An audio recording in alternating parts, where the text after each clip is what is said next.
Very good afternoon. Let's take a look at the markets. Asian markets were mixed in today's session, with market players speculating and keeping an eye on developments around trade tariffs. President Donald Trump is set to make a call on U.S. trade policy around reciprocal tariffs on the 9th of July.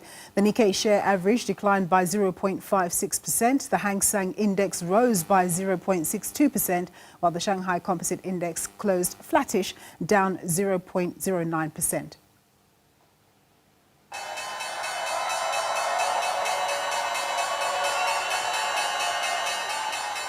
U.S. markets ended yesterday's session mixed. This as market players digested developments on the monetary policy and fiscal policy front. Investors were eyeing the new Trump tax bill that he describes as big and beautiful, while the U.S. Fed Chair Jerome Powell indicated that most members of the Fed committee expected more interest rate cuts this year, which would be viewed as positive by market players. The Dow Jones Industrial Average rose by 0.91%. The S&P 500 edged down by 0.1%, while the Nasdaq Composite Index lost 0.82%.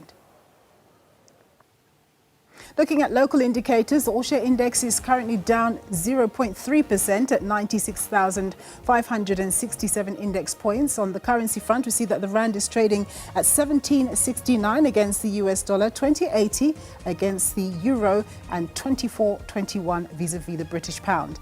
On commodities, we see that gold is trading at $3,342 an ounce, platinum at $1,382 an ounce, while Brent crude oil is trading at $67.80 a barrel. Right, let's get into conversation now with Roy Mutuni. He's a portfolio manager at Sanlam Investments. Thanks very much, Roy, for joining us.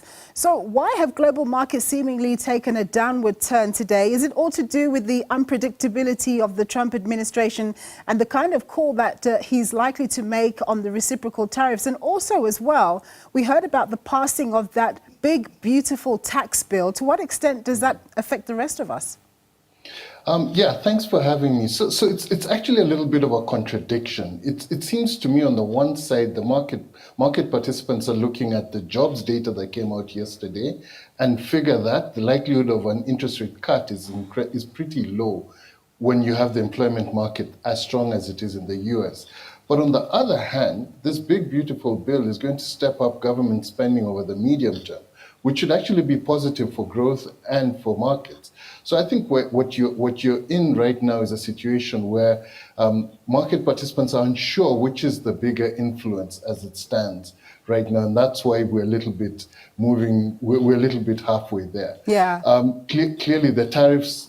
What happens on July 9th is going to drive a lot of sentiment.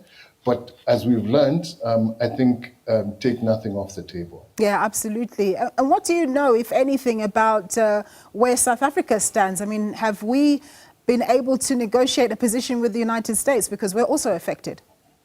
Well, I've seen press reports, so this is completely unconfirmed, that we've asked for an extension for additional talks to come through, but there's nothing definite that's come out. We all don't know what's going to happen with AGOA. We've got no idea what the 10%, whether the 10% is what we count or whether there's any incremental ones. I think each person, as they conclude their negotiations, will announce. But specifically to South Africa, we haven't heard. All right, we wait and see. So the local market was a major achiever in terms of increases in valuations in the first half of the year. Do you think the apparent disquiet within the GNU may unsettle this for the balance of the year? I think market participants have become comfortable with the comings and goings of the GNU, to be honest. And what you're seeing in the market is a reflection of other drivers. So what outperformed in the first half? It was basically platinum, technology, and the telcos. None of that has anything to do with the GNU or even South Africa exclusively. So the Platts was simply a resurgence in platinum pricing after a long period of languishing in the below 1,000 level. I think on the telcos was a function of stronger African currencies and increased prices in Egypt, in Nigeria, and in Ghana, which reflected in the prices of both Vodacom and in the price of MTN, and then Naspers process. Tencent continues to do well. So no, I don't think it is a politically driven thing. So whichever direction the GNU goes, I don't think that impacts the major drivers. So let's isolate one of the commodities that you cited. You talked about platinum, the platinum group metals. They've done extremely well, and we've seen the valuations of stocks like Sibanye-Stillwater come up very nicely, and the platinum price itself. But how does this stack up with the fundamentals?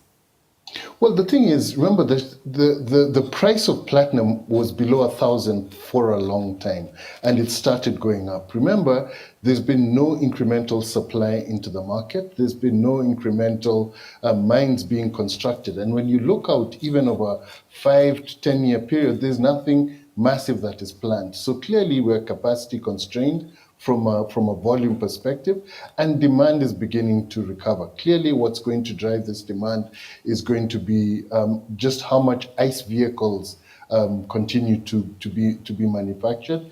And if China does come back and start growing its ICE vehicle population, then clearly there's underlying demand. I think what you're seeing in that market overall is just a cyclical recovery from a market that's been completely undertraded for a very long period of time. So I think there's an underpin to the prices of the commodity.